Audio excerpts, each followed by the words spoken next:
Good morning and welcome to the December 11th edition of the OBX Wave Report, where I'm going to provide for you a discussion of wave conditions across the Outer Banks and, in this case, across the North Atlantic because we are still tracking a big, massive, huge how many superlatives can we add? A major storm system in the Central Ocean that is presently pumping out a very large swell that ranges the North Atlantic from Europe now to the U.S. East Coast, and it's really quite something to behold in the weather models as well as here on the shore in the Outer Banks. So once again, welcome to the OBX Wave Report, where we cover all things waves, beach lifestyle, weather, and climate. On this Sunday morning out here, conditions in Manio are partly cloudy and pretty calm. It's cool here in the mid 50s, and conditions are also similar, just a hop away from me out on the coastline. But before we start talking about our individual wave sites and conditions there, I just want to show you this gorgeous and compelling satellite shot provided by NASA Worldview of the powerful mid-ocean storm that we've been covering for almost a week now here at the OBX Wave Report, first in the forecast and now in its actual manifestation in the ocean system. And you can see this large swirl of cloud out in the central North Atlantic. And this satellite shot was from yesterday. The satellite has not updated completely for today. I can run the model forward and you can just catch the edge of the storm system here, but you don't get the whole North Atlantic. So this is what the satellite picture looked like yesterday afternoon, probably around the midday hour, maybe a little bit later. And here you have our primary low pressure center, which yesterday bottomed out around 950 millibars, so very strong storm with a huge and intense wind field stretching hundreds of miles. And this low pressure system formed concordantly with a second low pressure system, which formed out of a trough that had been draped off of the U.S. eastern seaboard. And so these two lows really stirred up the North Atlantic and pumped out a lot of waves. And with much of the energy now transferring to the main low, those broad, very large wave conditions across the North Atlantic do continue, even though this main low pressure system has lost a little bit of steam. It's now at around 960 millibars in pressure. So with those pressures coming up, the storm has weakened a bit, not a whole lot. It's still a very powerful storm. Um, and according to the weather models, the trend of this storm weakening over time is expected to continue. But in the meantime, we are seeing a lot of amazing wave conditions here on the Outer Banks and likely coastal areas from Portugal to the Bahamas and possibly even parts of England now are starting to get some of the swell from this storm and its associated systems. All right, so let's get down to the wave report for the Outer Banks today. And starting at Jeanette's Pier, which is our typical start location, the wave heights are presently 5 to 9 feet, which is a little bit larger than yesterday. The swell has kicked up a bit in the offshore environment with just those long running ocean swells powered by that fetch rising, a little bit in this location. And what's interesting is that that though the storm is weakening now, far, far away. I mean, hundreds and hundreds of miles away. This storm is, producing these swells. for us here. And even though the storm is weakening out in the North Atlantic Ocean, hundreds of miles away, the swell conditions for the Outer Banks are likely to continue to maintain their present height and possibly improve or increase in some locations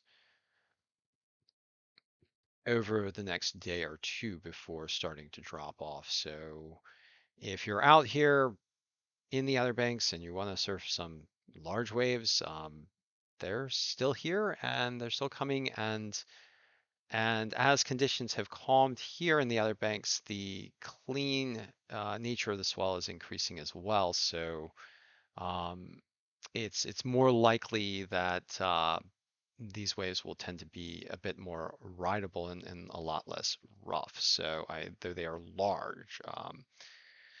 So at Jeanette's Pier, the wave heights are presently 5 to 9 feet. The wave period right now for the primary swell, which is dominant, is 13 seconds. The air temperature, I'm sorry, the winds are out of the north-northeast at 8 miles per hour. And this is an onshore flow with this northward cant to the coastline. And this is a much calmer condition. So the swells out there today are likely to be a lot less choppy, and I'm going to try and get down to the beach today to get some observations for you guys. Yesterday was really busy, so I didn't get any observations directly, but I think today we'll have the chance to get a couple of observations for you, which I'm really excited about. The air temperature at Jeanette's Pier is 56 degrees, which is cool and crisp, but the winds being lower would tend to not make you feel physically as cold. Although for the ocean water temperature now at Jeanette's Pier, the temperatures have come down to about 58 degrees Fahrenheit there in the water. So the waters have cooled off a bit. So keep that in mind if you do go out. It's definitely cold weather gear time. So make sure you've got your wetsuits and all the cold weather things. Uh, Speaking of weather, the weather at Jeanette's Pier is partly cloudy with an expected high today of 56 degrees Fahrenheit. Of course, the local reading now is 56, so the weather service is saying it's not going to get much warmer. All that what I've noticed is that temperatures have seemed to exceed slightly the National Weather Service forecasts for recent days. I don't know exactly why that is. We'll try and figure that out for you guys. Um, Now moving down to the south to Rodanthe. Let's see. Here I'm just gonna pass P Island Beach, and tool on down to Rodanthe for you, which is more of an east-facing beach as the shore cants a bit toward the east. We find that the wave heights are 5 to 8 feet. So a little bit shorter waves, but still quite large there at Rodanthe. The swell, for the swell, the primary period dominates at 12 seconds. And the wind speeds at Rodanthe are in the range of about 9 miles per hour coming out of the north-northeast, which is across and an onshore, onshore with the cross-shore component. And again, these waves are also much lighter, so we're probably experiencing much less choppy conditions at the beaches there. The air temperature is a bit warmer than Jeanette's Pier at 59 degrees Fahrenheit, and the ocean water temperature is also warmer, although with air temperatures in the 50s and ocean water temperatures in the lower 60s at 62, you're still going to want your cold weather protection. The weather generally there at Rodanthe is mostly cloudy, with the expected high temperature today of 57 degrees Fahrenheit, which again, we're getting that discrepancy between the pure observed temperature, and this is probably due to the fact, I would think, that the pier juts out into warmer water conditions. The water there is 62 degrees at the pier, so the water is having likely a more of an influence on the air than, say for example, a thermometer that's even inland here by about 500 feet, which is really an interesting dynamic. Um, so I don't know. I guess what to say is that air temperatures are likely to be close to ocean temperatures, if not slightly lower for Rodanth. Now, moving on south, we're going to go back to Buxton, and Buxton is the big waves spot for this particular swell. And so Buxton is here, just north of Hatteras, so in this little strand. Um, and wave heights for Buxton right now are 12 feet, which is yesterday they were 10 to 12 feet, so it's a bit actually larger at Buxton consistently. The wave period is 12 seconds with the primary swell dominating.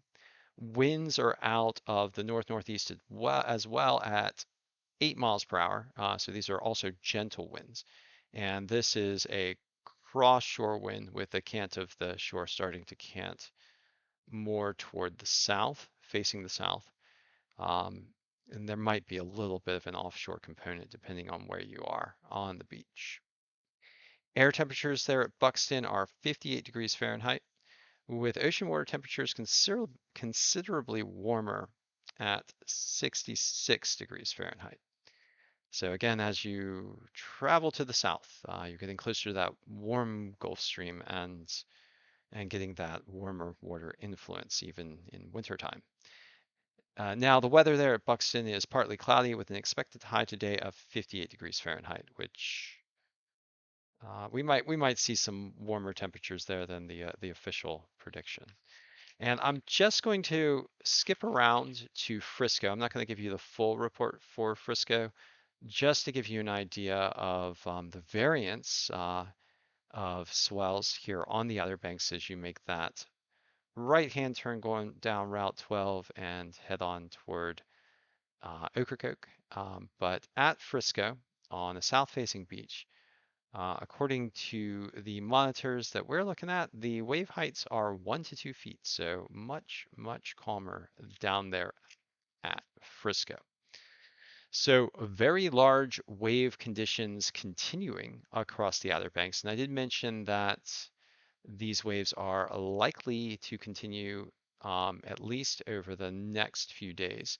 And I'm going to go ahead and pull up a model forecast for wave conditions provided by magicseaweed.com. Check out Magic Seaweed. It's a fantastic resource for all things surf around the world, providing information on many surf locations. But right now I'm looking at a wave model prediction for wave heights in Buxton over the coming week. And as you can see, the wave heights today are 12 feet, as we recently reported at Buxton. And they're expected to drop off a little bit over the next day into the early morning and afternoon hours on Monday before beginning to pick up again as the swell conditions become more favorable.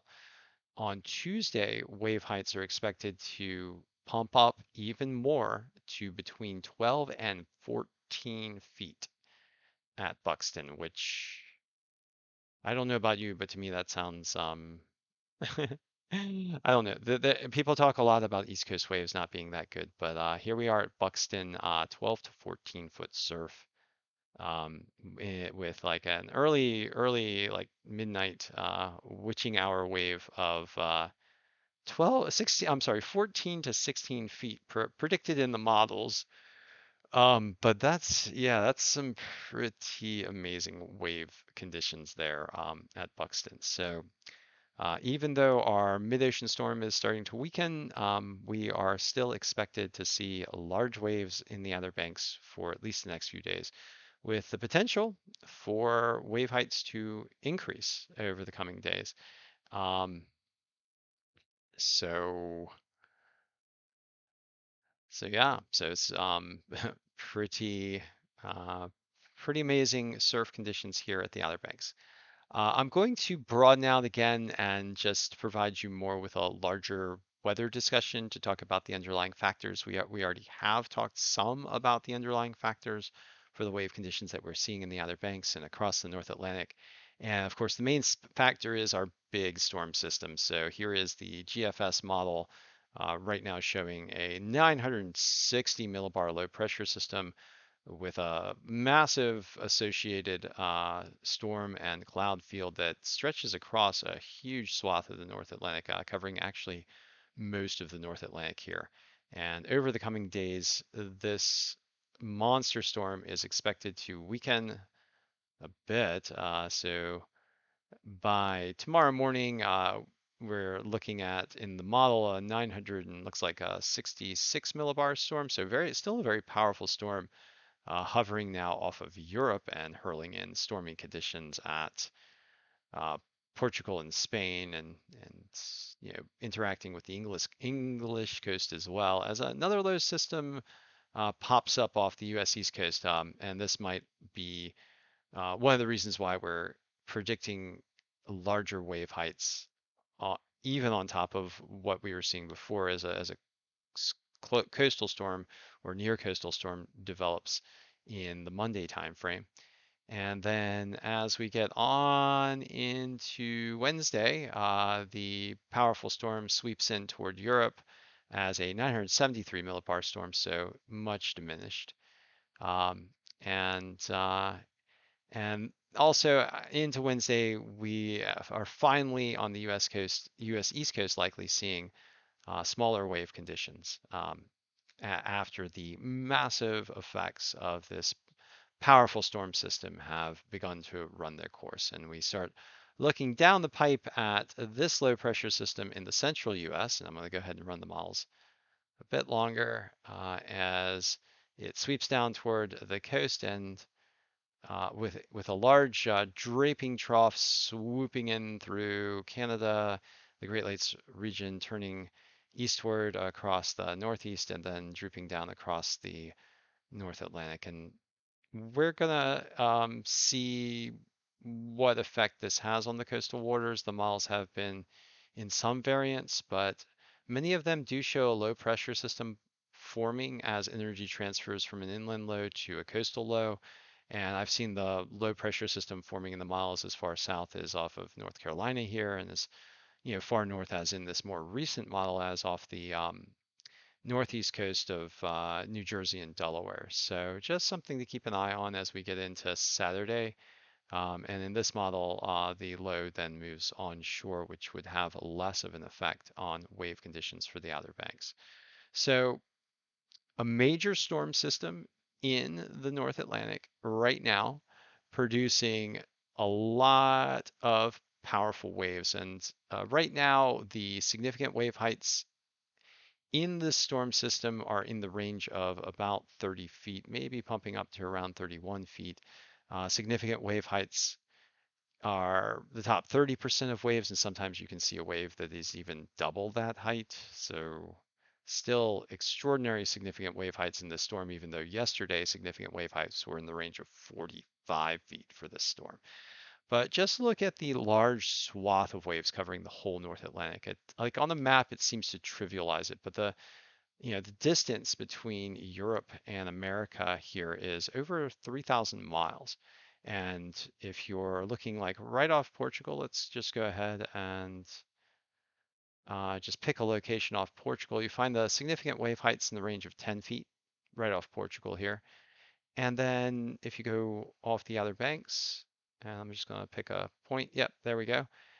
You find the significant wave heights right off the Outer Banks of 12 feet. So running across the Atlantic Ocean, massive waves, very large waves, spun off by a single storm system and its associated lows that have right now been mostly absorbed by this system. So it really is something to behold to see such a large system create such a huge effect for an entire ocean. And I'm going to go ahead and flip over to the air model to show you the winds this system is generating. So pulling in winds from just off Portugal at 28 maybe to 34 miles per hour. Uh, Stronger winds in the range of 50 miles per hour in the northern shield of the storm, and then generating northward winds in the range of 30 miles an hour, 20 to 30 miles per hour. So coming down a bit actually from yesterday, but still just a very large wind generator. And then also looking at the southern side of the storm, you see a lot of fetch across the ocean system from strong winds. It is worth noting that this big thing is starting to weaken, so its effects on the ocean generally will tend to diminish over time. And as we've already seen, the significant wave heights in the center of the storm start to fall down. Overall, the ocean will tend to become more becalmed, although, at least for the Outer Banks here, the wave models are showing that we're expecting to see big surf conditions continue for at least the next 3 days. So thank you for joining the OBX wave report for this morning. If you do go out in the surf, please be careful. Those massive wave conditions are definitely not something to shake a stick at. So thank you again, and please remember to do everything you can to help save our beautiful and wonderful coastlines from the impacts of human-caused climate change driven by fossil fuel burning. We do have the tools and the means to transition to clean energy and to reduce these impacts. And in my opinion, I think that our ingenuity, if we put it to moral purpose, also has the ability to create a sustainable culture and to stabilize the Earth system and to potentially draw down the excess carbon in the atmosphere and save the coastal communities that we all love so much. So thank you for joining me again, and I will see you likely later today as we do some wave observations and hopefully also a little nature observing as well. So take care and good day.